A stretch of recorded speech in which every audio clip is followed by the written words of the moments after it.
superat Egipte per 98 a 84 gràcies al bon temps dels xinesos. El descans guanyaven per 4 punts, 47-43.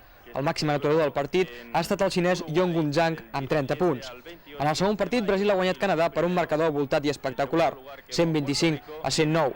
Amb aquest resultat, Brasil és la candidata favorita per ocupar la segona posició de grup, plaça que també lluitaran per aconseguir principalment Espanya i Canadà. Lògicament, la primera sembla que la té assegurada als Estats Units.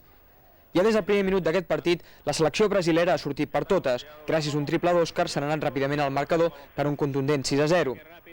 Canadà reacciona tímidament i es col·loca per davant al marcador ocasionalment, 11-13. Però Brasil no s'ha deixat trepitjar.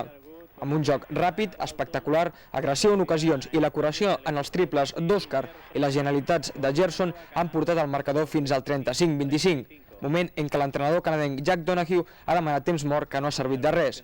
Domini carioca sense cap complicació fins a acabar la primera part, 56-45. Malgrat la defensa zonal amb què ha sortit Canadà al segon temps, les coses no han canviat. Defensa del Brasil seguia anticipant-se i la relativa relaxació l'ha compensat amb escreix Marcel i els seus triples, un total de 7. Amb 84-67, Ari Vidal dona descans a Òscar, únic instant en què Canadà s'ha acostat perillosament. Torna Òscar a la pista i de pocs minuts es passa del 87-80 al 93-80 i poc després a un aclaparador 101-87.